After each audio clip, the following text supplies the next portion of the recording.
Welcome, David. I want to pick up your brains this week on ADHD. And, it's kind of a modern thing. Definitely didn't hear about it in my country when I was growing up, and Mhm. probably because nobody really cared about it that much.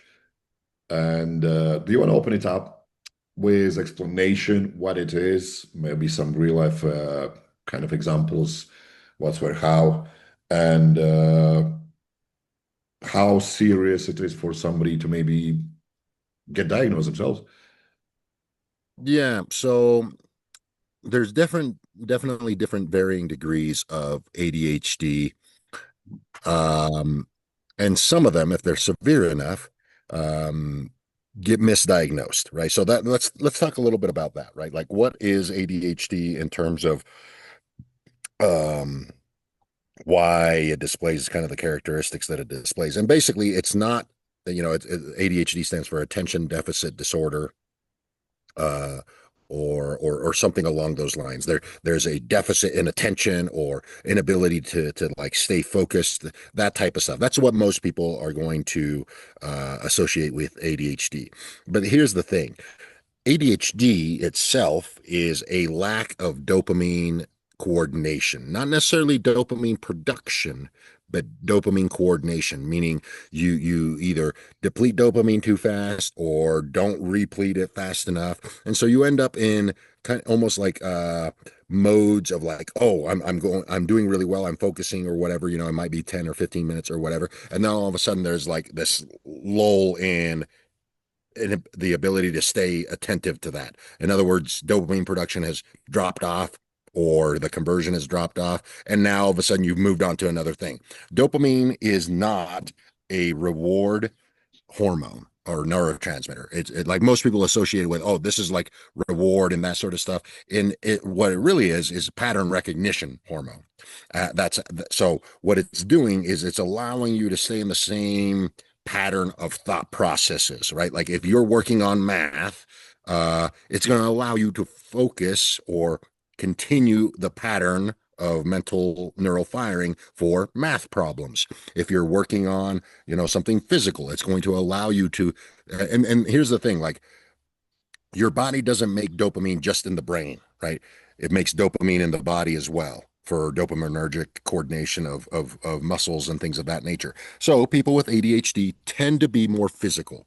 They tend to do better when they couple focus with physical activity. The reason for that is because they're getting a residual dopamine effect from their nervous system, from their muscles when they are engaging in physical activity. Most attention deficit people tend to be better suited for, it's not real multitasking, but when there is a physical nature to the act of what they're incorporating, like say it's math, for example, but they're doing it in a more, instead of just a paper with the math problem on it, they're doing it with I don't know, like a physical calculator or a physical piece of paper, a separate piece of paper that they're writing on and that they're actually having to like coordinate their body with.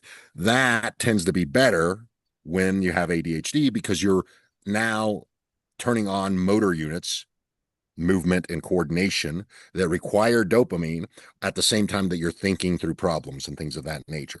So that's what you really have to think about of ADHD is that it is a dopamine coordination problem, right? So you're just not coordinating the release and the sustained capabilities of dopamine release in the brain. That's how it manifests as far as like how you're going to get diagnosed. It's all about the brain dopamine level, but you got to realize that your whole body creates dopamine. You create dopamine in your gut, you create dopamine in your muscles. So you can hack this depending on the severity, depending on, what you're trying to accomplish, of pairing it with some kind of a physical activity or making the task more physical than it normally would be, like I just described with like working on math. Now, if it's really severe, you could get misdiagnosed with something like OCD, which is obsessive compulsive disorder, or even manic depressive type uh, behavior. So then you might be diagnosed with like something like schizophrenia. So that fact that if it's severe enough, can be diagnosed to these other diseases. They'll give you a completely different set of drugs that Mm. may make things worse, right? This is why I'm kind of going down this path. A lot of people are way more likely to be on the ADHD spectrum, even when symptoms are pretty bad, than the OCD or hyper anxiety or whatever other label that they might get, because these other drugs associated with those others are anti-schizophrenics, serotonin reuptake inhibitors. They're basically messing with other neurotransmitters that are not dopamine. Most people will find that things don't really get better. They just kind of get sedated, or they just kind of are like, man, it makes me feel really bad. And the reason is there's a misdiagnosis. The reason for that is because doctors aren't really trained in the first three neurotransmitters. I'll actually bring up a little diagram so that we can talk about it. Let me see here. That's definitely, I wanted to kind of pick up on you, like how is it diagnosed at moment, and is there potential for improvement, which we know there's always something that it can be improved. Yeah, so the diagnosis right now is mainly like a questionnaire. They're like, hey, how long can you sit still? How long can you pay attention? When you get frustrated, to get angry and move on to something. Like it's basically like a psychology answer test, Right. right? But basically, what they're looking at is this pattern of, hey, when you get frustrated or for short periods of time, you can pay attention and then you can't pay attention. It's basically like that. It's more of a heuristics test than anything else. There isn't anything direct. And that's why it can be misdiagnosed with these other diseases very easily if it's severe enough, right? Something like, anxiety, like for example, neuroticism or anxiety or like obsessive compulsive disorders, those can be easily confused with ADHD if the ADHD is severe enough, because that's exactly what you're going to find. You're going to find people that produce a lot of dopamine and then almost zero dopamine, and they get anxious and they get very compulsive in the order of the things that they need to do because their pattern of dopamine production is skewed. Mm. So the as far as like ways to detect it better would be an actual dopamine test, but nobody does that. Like nobody's really, and the How reason it complex becomes, is a dopamine test? say that again. How complex is it to do a dopamine test? Well, it's complex because you're trying to find out where the dope, like I said, you make dopamine everywhere in your body. So, like, if you took a blood sample, it's probably not going to be a very good indicator of like how much brain dopamine is going on. That's the problem, honestly, is that you make dopamine everywhere. And so you're not really going to be able to be like, oh, yeah, the dopamine in your brain is going through these erratic phases. Now, another thing that you could use is like a brain scanner that actually, because dopamine is associated with specific brain wavelengths and being able to like focus. So you could like detect that, but that's probably just as good as like the questionnaire method, because you still have to interpret it, just like anything else that we've ever talked about. It's not enough to get the test. You have to know, you have to have somebody that actually knows what they're doing to interpret it correctly. And that's what I'm trying to highlight. Whenever there's now here's the thing, right? Like dopamine is made right here, right below melanin, okay, from dopa. And those precursors come from these amino acids, tyrosine and phenylalanine. They require UV light to be broken down into the precursors that's eventually going to turn them into dopamine. So a lot of this has to do with two things: hypoxia, so that brings in electromagnetic fields and that sort of thing; hydration, right? Because the enzyme that's going to convert these amino acids after they've been cracked by UV light into the precursors, that is things like hydrolase, tyrosinase, and a couple others. They all are ACEs. They're enzymes that splice off certain molecules here.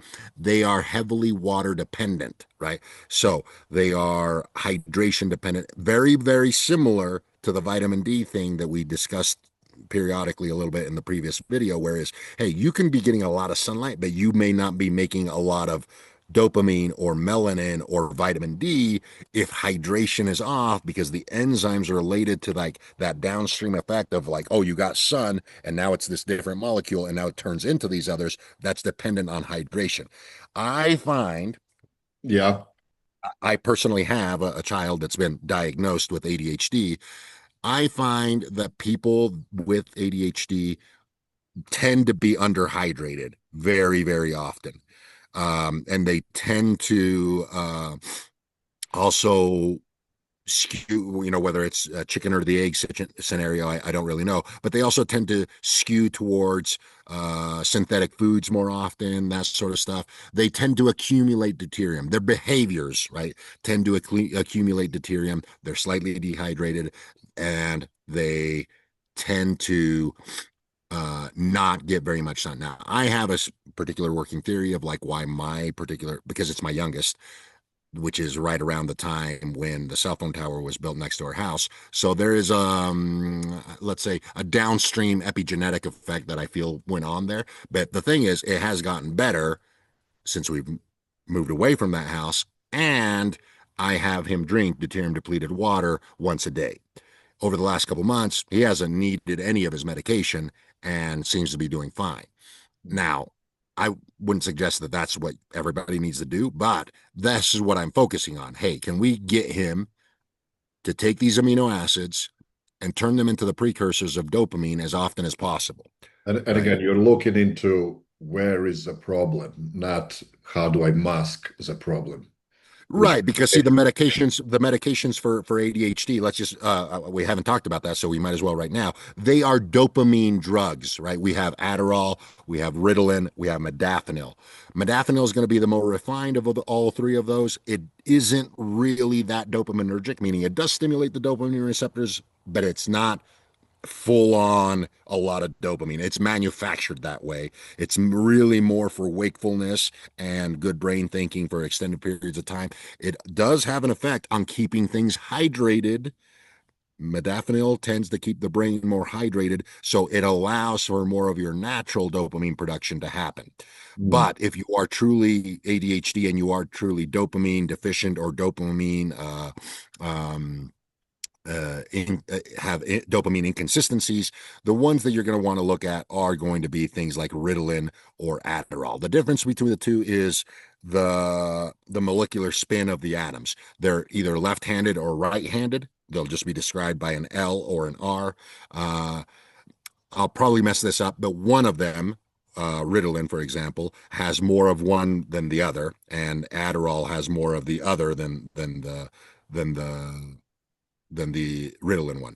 The difference, as far as like when you take them, what you're going to see, remember what I said about dopamine, it's everywhere in the body, in your brain and in the musculoskeletal system.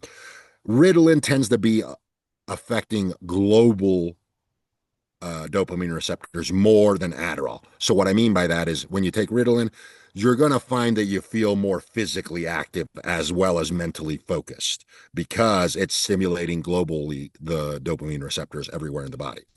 Adderall, on the other hand, is definitely more in the brain specific. You're probably still going to get some fidgetiness or some physical outwardness, but it's going to be completely flipped the other way. It's going to be like 10% physicalness and like 90% all mental in the brain. Whereas Ritalin has more of a 60-40 split in terms of brain dopamine activation and whole body dopamine activation. So, And it's kind of telling because I know some of these doctors, they're usually on Adderall. mhm. So what I mean by doctors is people who have PhDs, not necessarily someone who works in medical field. Yeah. And again, the people know about this, right? So that's why there is this, underground thing of like, using Adderall to study with and that sort of stuff. It does work, right? Like I'm not saying they don't work. I'm saying they give you dopamine directly. This is a problem because dopamine is also used to trim neurotransmitters. So the amount of dopamine, Adderall, and noradrenaline you make are pruning your neurotransmitters like just like a tree. right? So, there's the whole use it or lose it concept with basically your whole body, your muscles and your brain. But the things that are doing the losing it part in your brain are the dopamine receptors and the neurotransmitters dopamine, adrenaline, and noradrenaline. Depending on how much, right? Too much of those trims certain neurotransmitters, not enough of those doesn't stimulate them. And so that dopaminergic coordination needs to be coordinated by the brain and the body of like how much can we produce, how much is substantial enough for the task at hand. You don't really have control of that when you take it exogenously, right? So the dose then becomes the next set of problems that people need to overcome. You can take way too much dopamine, then you'll be up for 24 hours, you won't eat, that sort of stuff. It gets, there is such a thing, even when you have ADHD, that you can take too much of it. So that becomes the next hurdle for people to kind of wade through, right? Is how much is too much for me and how much is Where enough. does can I kind of ask where does caffeine come into play? Because I've heard a lot of people mix it with caffeine as well. Well, that is more of like a recreational use type of thing, or like people that are studying. Yes, you can, because see, people, when you mix it with caffeine, you're essentially setting yourself up for being awake all night and Well, that guys, being look, able to. sometimes you can't even understand what they're talking about when they're on that. They're like, dude, how much speed you've had? Yeah, correct. Right. Like that's what I'm saying. Like when you start mixing things like Adderall with caffeine, you're basically now in the recreational drug use category in terms of closer to amphetamines. You're going to be up. You're not going to be completely cohesive, but you're going to think you are. That sort of stuff. Yeah, I wouldn't really recommend it. Like if you do have ADHD, does that mean like having a cup of coffee with your Adderall in the morning is going to be detrimental? No, but that's not what I'm talking about. Most people are going to mix like 600 milligrams of caffeine with 30 milligrams of Adderall, which is a pretty robust dose. That's the type of behavior that's more like recreational drug use. So yeah, but Five, six that hundred is the very. milligrams of caffeine alone would blow my head off. Yeah, that's a lot of caffeine, but people do that, right? Like 500 milligrams is not unheard of. In fact, some people get up into the 800 milligram range and then take some Adderall, and yeah, that's what I'm saying. Like a little bit of caffeine, you're going to be used to that if it's your daily coffee, and that's not really going to affect you like that.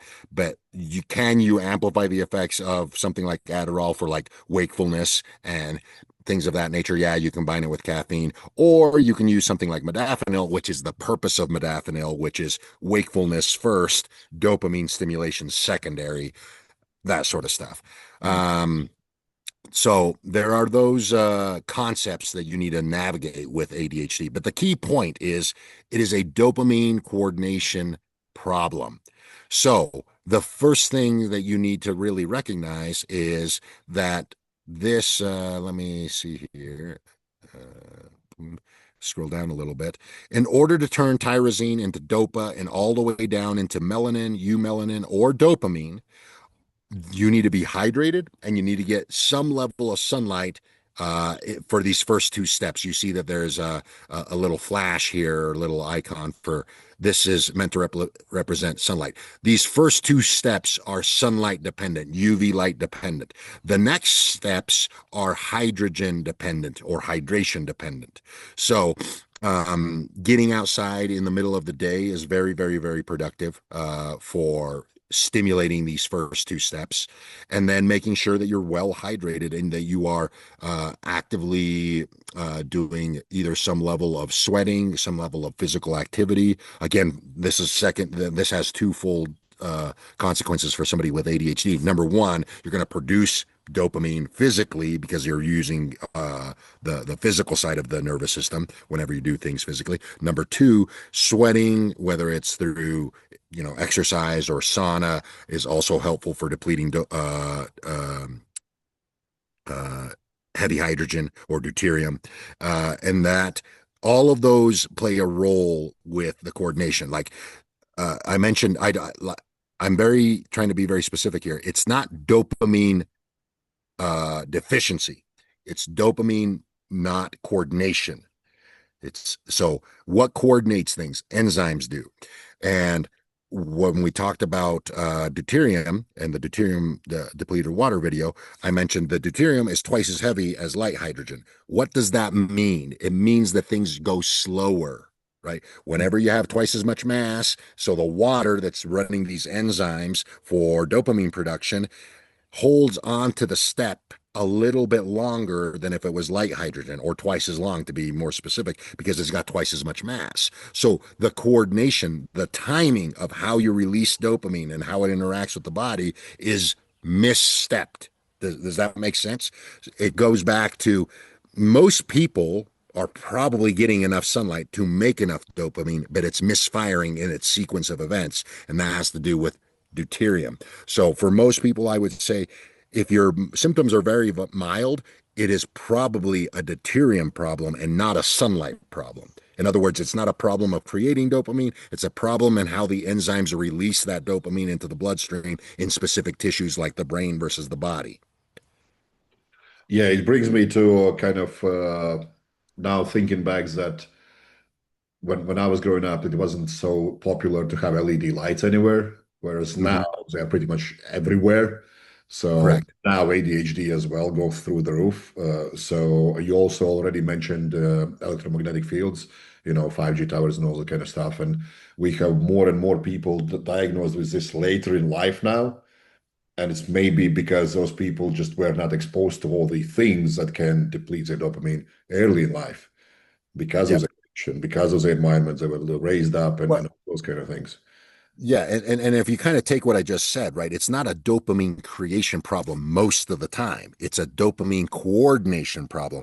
That clearly starts to show why there's this rise in ADHD diagnosis as you become an adult, right? Because as you become an adult, what do you most frequently do? You're inside more. You're at a job longer hours. You are in front of computers longer. And everything that you were doing when you were younger, going outside often, playing outside, you're not doing those things anymore. I, I And think so, I think I can add another one that people who work out they don't break any sweat.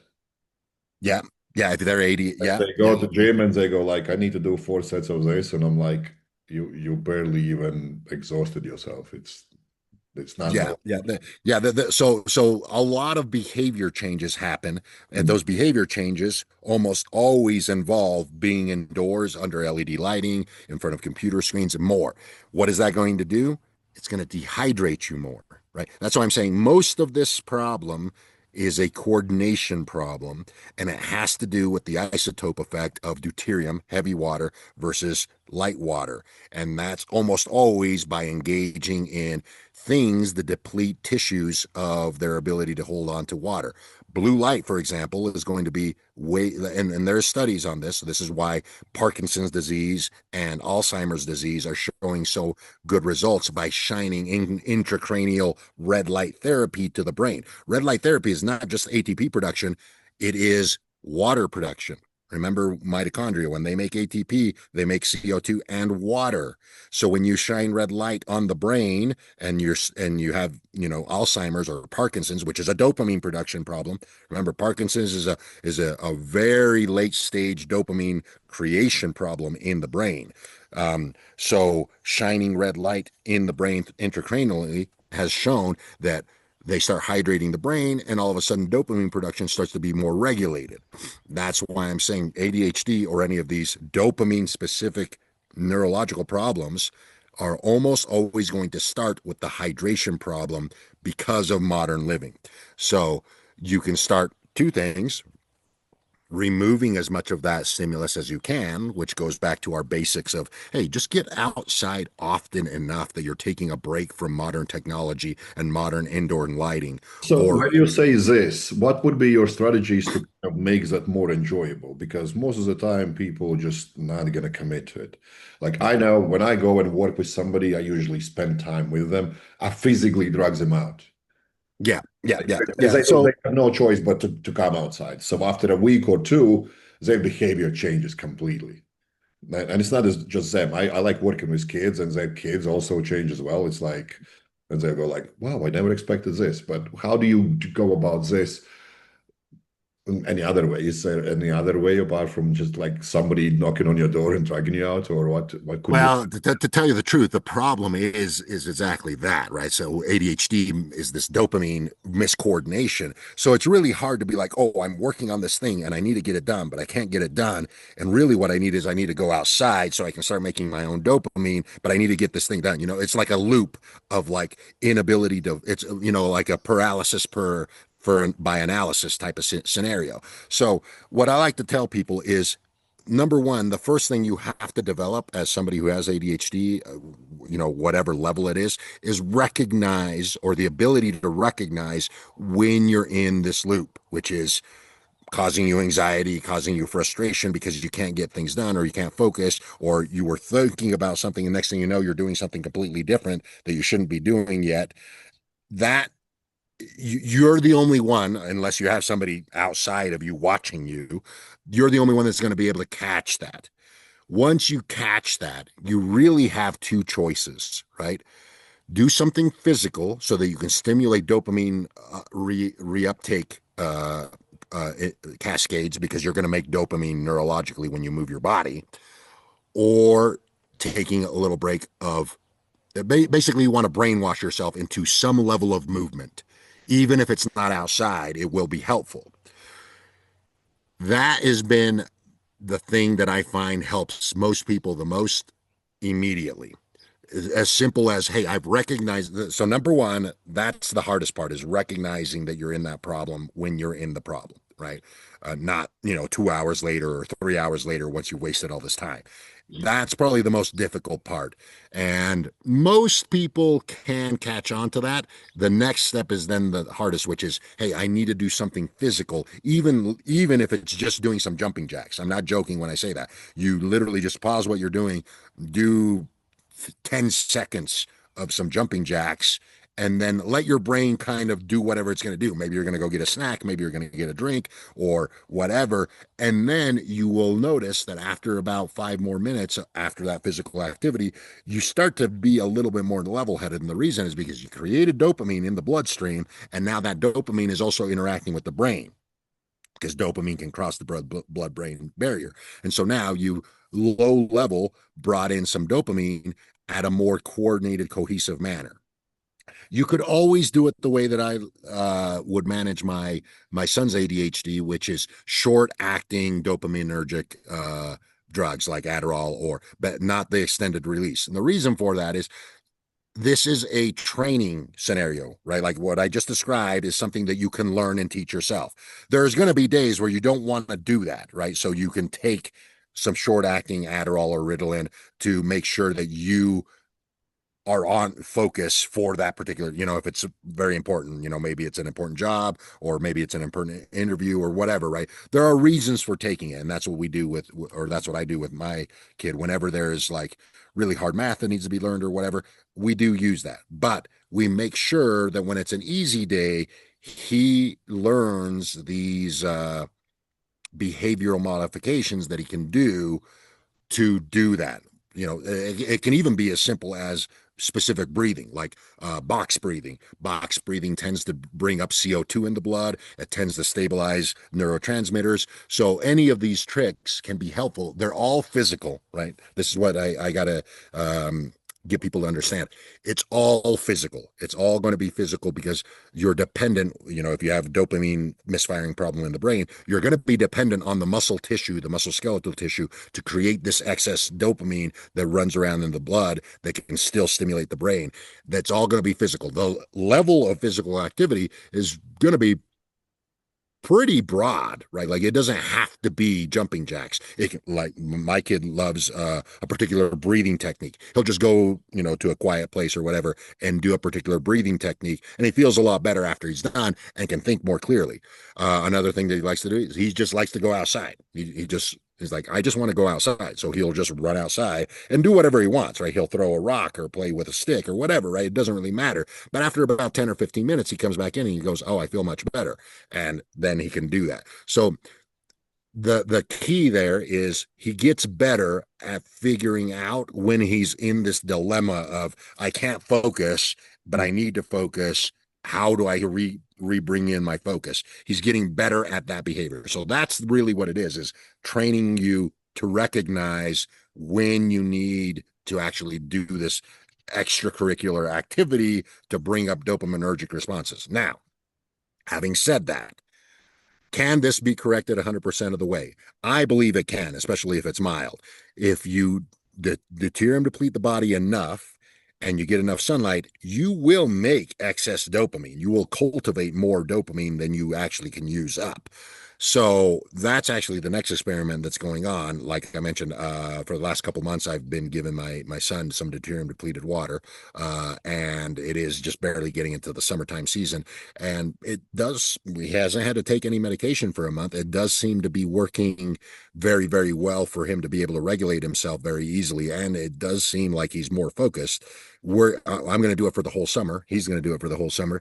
And then we're going to remove it and see what kind of the residual effect is. But my suspicion is if ADHD is mild enough, you're going to get just as much or better effects from actual consistent deuterium depleted water or the ability to deuterium deplete your cells enough that when you get sunlight, you make dopamine instantly.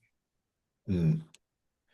Yeah. And when you keep talking about deuterium depletion yourself, it's like do your cardio a little bit.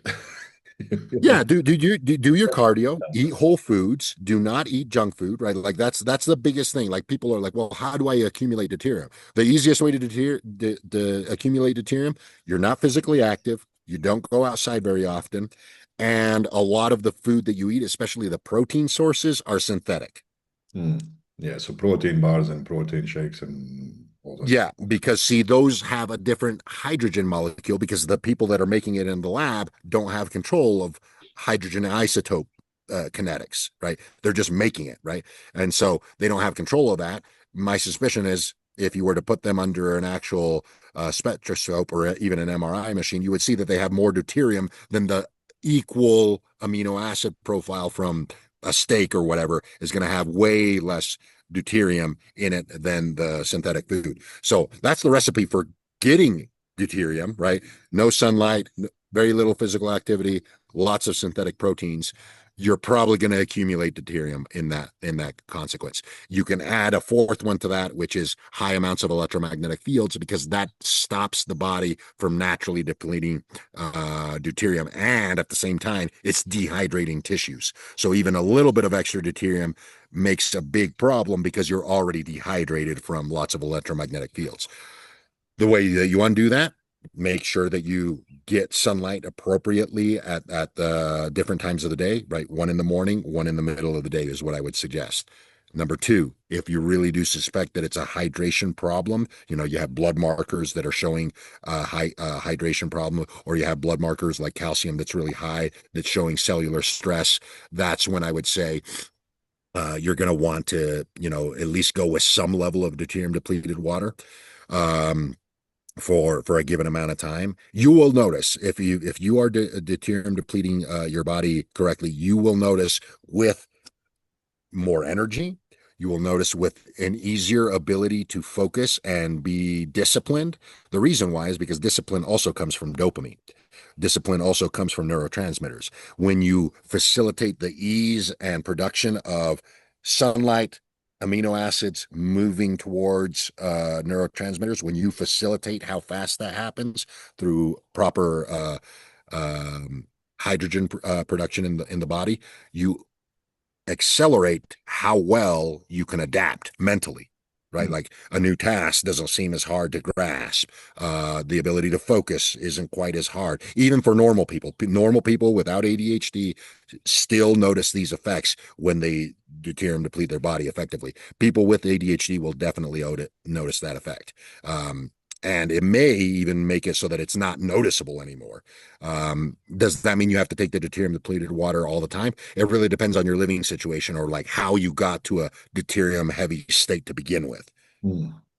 Yeah, and this brings me back to what I usually always tell to everyone that sees me when I go to these long events where we travel and have like no food, no decent sleep, always inside 5 to 6 to sometimes 10 days in a row, 16 hours inside. And people go like, how do you get away with eating what you eat? And I'm like, because I'm a fitter person than you. Like I prepare my body to deal with this onslaught of eating cheesecakes and garbage. And you don't. You do it all year round.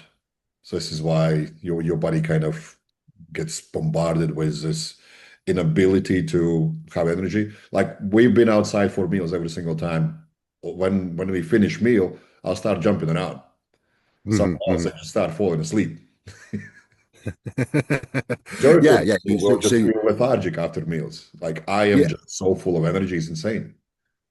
yeah, yeah. And so again, that goes back to your behavior long term, right? Your behavior long term has been this you eat, you exercise, you move about.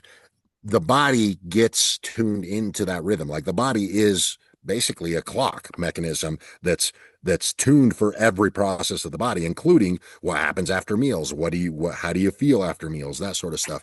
But you still have to teach it, right? That's the key point. You have to be. It's basically like AI.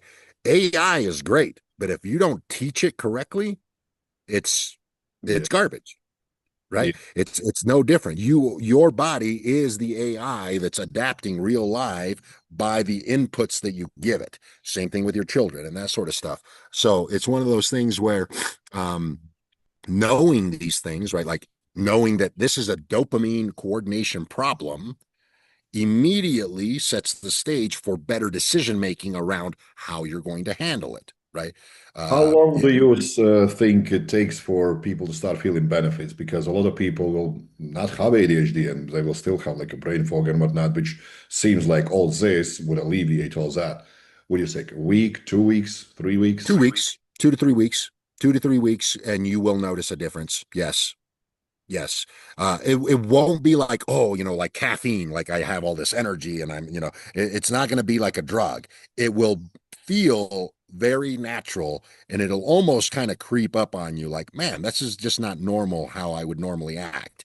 And that is what you'll notice at about week 3-ish, something like that, where neurotransmitters are being created very easily. You're kind of just in the flow, like, hey, I want to go for a walk. And next thing you know, you're just going out for a walk. It didn't take mental effort to like get you moving towards, or that can be the walking scenario. It could be your focusing scenario. It could be literally be like, I have all this work that I've been dreading to get done, but 3 weeks into drinking, some deuterium depleted water, I don't actually really think about the work that I need to get done. I'm just doing it, right? I'm just doing the task at hand because you're very easily able to focus in and bring proper dopamine and noradrenaline and adrenaline coordination to the task at hand. That's really what it's going to facilitate.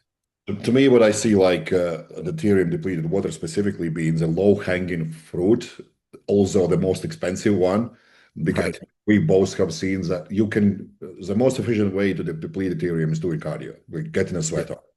Yeah. But you won't be able to do that if you don't have energy to do it. Correct. Start drinking this water in 2 3 weeks without changing any other behavior, you might have started to get the energy to actually pull yourself together to Hmm. go and do something physical that challenges you to sweat.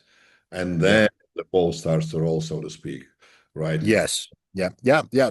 I've used it like that for lots of people where it's more of like a 6 week thing where we're going to take it for 6 weeks. We're going to get your ability to create energy very easily and, motivation or focus, whatever you want to call it, comes very easily. You keep on doing that for about 6 weeks. Uh, and at the same time, you're building these habits, these physical habits, these routines. And by week six, if you've been doing it right from the beginning, you've built a habit, right? At that point, the habit is a little bit more ingrained. If need to drop off on the deuterium depleted water, it should be much more facilitated to keep going with the lifestyle changes that you've put in. Yes, that's definitely a way to use deuterium depleted water effectively for behavior modification. Yeah. Yeah. Awesome, David. Appreciate your time. This has been really like in-depth explanation about like I think people who are just interested in how brain works will benefit from understanding all these little mechanisms. And like what you mentioned about the hydration as well, like I just posted a study yesterday about that. If you are hydrated well, you are more likely to gain more than 5 pounds of muscle over somebody who's consistently dehydrated. Yeah, I mean, because hydration is the key component. It's the key component to making enzymes work. What do you think rebuilding muscle tissue is? It's completely enzymatic process of building up new tissues. That's completely water dependent. Yeah, it makes sense, right? If you take a step back, but it's one of those things where people tend to ignore that type of thing, or they just don't know enough. Or they just don't want to know. They just like, what do I take? What drug do I Yeah, take? What supplement do that's I true take? too. I'm like, what about the rest of my lifestyles that you are not willing to copy? Because that one thing that you're looking for, it just does not work without everything else. It just doesn't. Correct. Yep. Cool. Appreciate your time, David, and I'll speak to you in the next video. Awesome. Thank you.